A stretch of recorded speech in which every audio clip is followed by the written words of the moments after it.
Data statistik didapat dari Kementerian Perdagangan dan juga dari Kementerian Perindustrian bahwa 85% bahan baku industri nasional Indonesia importnya dari Tiongkok. Satu lagi, kalau trading, beli barang jadi untuk dijual lagi, ternyata 70% juga barangnya dibelinya dari Tiongkok. Kita perjelas, bahan baku industri artinya bahan setengah jadi. Kalau trading itu bahan jadi utuh tinggal jual. Sedangkan kalau Indonesia ekspor keluar itu bahan mentah alam ke Tiongkok yang dibikin setengah jadi oleh Tiongkok, lalu diimpor balik ke Indonesia sebagai bahan baku industri atau barang jadi. Bahan baku tadi yang balik itu 50%-nya dari 85% bahan baku industri. Kita diputer-puter barang sendiri sesungguhnya. Tiongkok untung di tengahnya. Hebat Tiongkok. Ini negara tetangga kita ini bernegaranya kok kayak provinsi jadinya ya. Apa Tiongkok segitu hebatnya? Atau negara tetangga segitu lemahnya bernegaranya, terlalu urusin politik dalam negeri sehingga ekonominya dibuat dalam tanda petik bergantung dengan Tiongkok. Nggak heran transaksinya pakai yuan.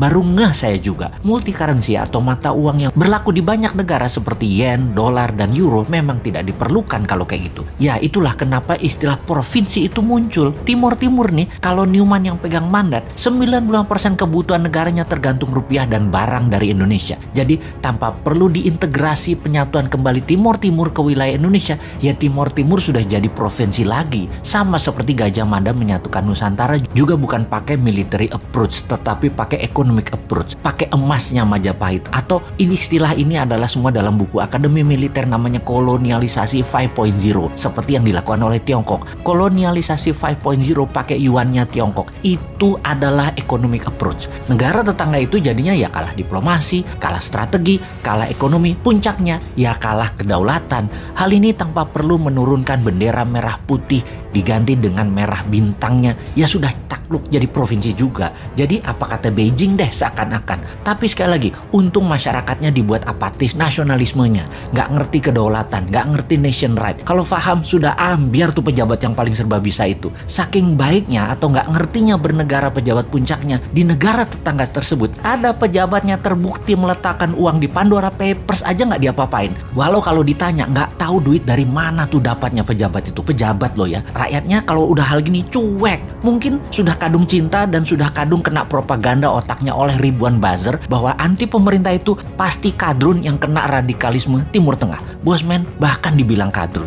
Lah wudhu aja belum lengkap, ilmu agama tipis dibilang kadrun. Padahal kelompok oposisi yang kerjanya ngeritik tanpa solusi juga dihantam sama Bosman dengan pertanyaan sederhana. Lalu solusinya apa? Kepada para oposisi. Kalau solusinya hanya ganti pejabat, ganti pemimpin, sama aja nanti. Pasti bingung juga dan hutang lagi ketika penggantinya baru pejabat dari sisi oposisi. Sama pasti. Jadi bagaimana mengembalikan kedaulatan bernegara tanpa bergantung kepada satu negara yang saat ini menjadikan negara tetangga provinsinya Tiongkok. Secara terselubung, ya terus dibungkus rapih dengan kebinekaan saat ini. Sahabat, buka pikiran putra-putri bangsa Indonesia dengan melihat dunia. Mereka kita buat tinggal di Eropa, tinggal di Amerika Utara, tinggal di Amerika Selatan, di ASEAN dan negara Asia Timur. 5 tahun pertama minimum mereka tinggal 2 tahun untuk ambil kursus apa saja. Juga ambil ilmu kekinian di berbagai belahan dunia. Kirim 10 juta putra-putri terbaik untuk mendapatkan ilmu, mendapatkan jaringan dan pengalaman hidup di berbagai negara yang ekonominya lebih maju dari Indonesia. Di tanah air, sekolah ubah kurikulumnya. Bukan 6 tahun SD, 3 tahun SMP, 3 tahun SMA, total 12 tahun, tapi ubah hanya 10 tahun. Nggak ada yang namanya SD, SMP, SMA. Yang ada hanya sekolah pratama atau primary school,